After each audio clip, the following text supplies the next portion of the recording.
Rafael Ağayev UFC-də döyüşsəydi nəticə necə olar? Hər bir UFC izləyicisinin bu sual ağlına gəlir. Gəlin birlikdə Rafael Ağayevi bir UFC idmançısı kimi təsəvvür edək və onu hal-hazırki UFC ulduzları ilə müqayisə edək. Rafael Ağayevin rəsmi çəkisi təxminən 75 kiloqramdır. Bu çəki UFC-nin lightweight və welterweight divizyonlarına uyğun gəlir.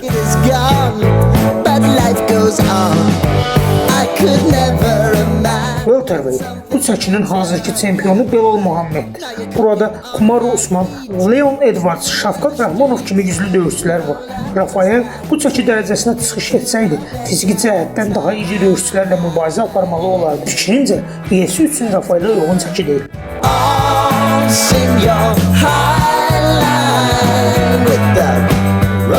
Lightweight UFC-nin ən rəqabətli çəki dərəcələrindən biridir. Burada hal-hazırki çempion İslam Makhaçevdir. Bu çəkidə Dustin Poirier, Charles Oliveira, Arman Tsarukyan, Justin Gates, Max Holloway kimi güclü döyüşçülər də var. Rafael bu çəkiyə düşmək üçün biraz çəki atmalı idi. Onun sürəti və texniki bacarığı bu divizyon üçün ideal olardı.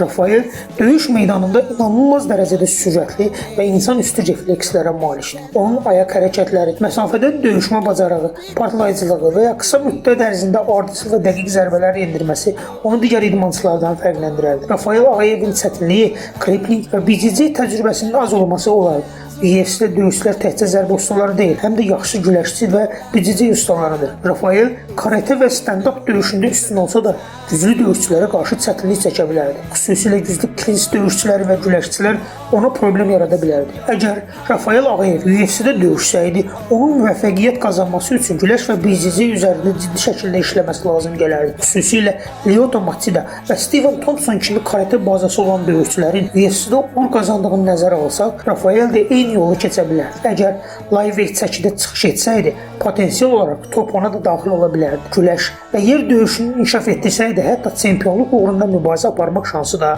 yaranar. Fikrimcə, Rafael Ağayevin ayaqda keçən döyüşləri daha maraqlı keçərdi və şansı daha çox olardı. İndi biz Rafael Ağayevi ayaqda döyüşməyi sevən Justin Gates və Max Holloway ilə döyüş ssenarilərini analiz edək.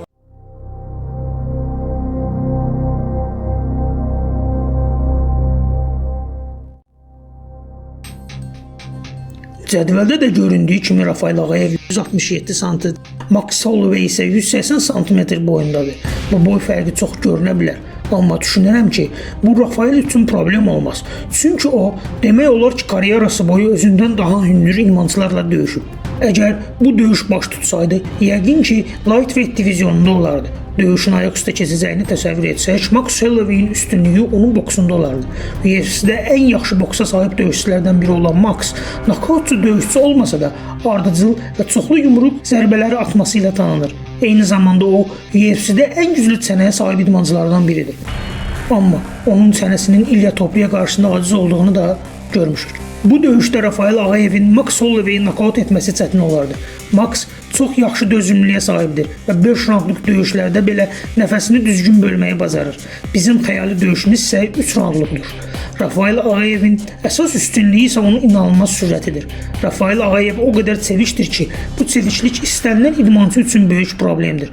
Onun məsafə nəzarəti çox yaxşıdır. Əlbəttə ki, Max da bu sahədə yaxşıdır. Düşünürəm ki, bu döyüşdə Max üçün ən böyük problem Rafaelin sürəti olardı.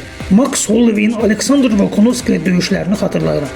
Həmin döyüşlərdə Volkanovskinin daha çevik və sürətli olması döyüşün nəticəsində ciddi təsir etmişdi. Nəzərə alsaq ki, Rafael Ağayev Volkanovskidən dəfələrlə daha sürətli və çevikdir. Ona görə də Max'ın əsas missiyası Rafaelin sürətini məhdudlaşdırmaq olardı. 3 raundluq ayaq üstə keçən bir döyüşdə hesab etsək ki, 1-2 illik MMA təcrübəsi qazanmış Rafael Ağayevin təkcə Max Holloway üçün yox, digər döyüşçülər üçün də böyük təhlükə yaradacağını düşünürəm. Rafaelin etməli olduğu əsas şey məsafə nəzarətini qorumaq, daim yeri dəyişmək və sürətli hücumlar edib geri çəkilməkdir.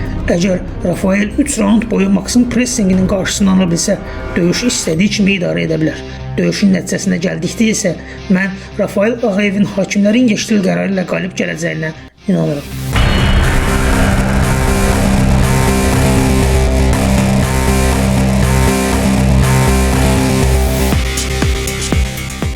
İndi isə xəyali Justin Gaethje və Rafael Ağayev döyüşünü analiz edək. Rafael 167 sm, Justin isə 180 sm boyundadır. Max Holloway-də olduğu kimi Justin Gaethje ilə də bu boy fərqinin Rafael üçün ciddi problem yaradacağını düşünmürəm.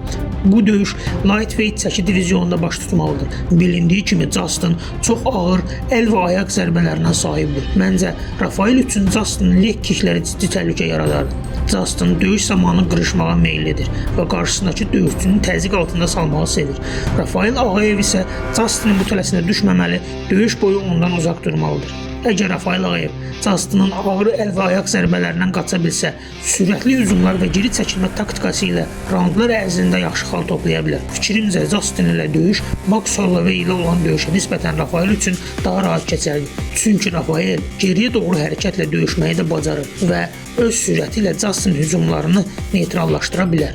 Məncə bu döyüş Şara Magomedov və Michael Page döyüşünə bənzər olardı. Şara özü də çox çevik döyüşçüdür, amma Michael Page'in inanılmaz sürətinin və unikal döyüş üslubunun qarşısında aciz qaldığını gördük. Qənaətimcə xəyali 3 raundluq döyüşdə Rafael tam üstünlüklə xal hesabı ilə qalib gələrdi. Sonda onu demək istəyirəm ki, Rafael Ağayevi həqiqətən də UFC oktagonda görməyi çox istərdim.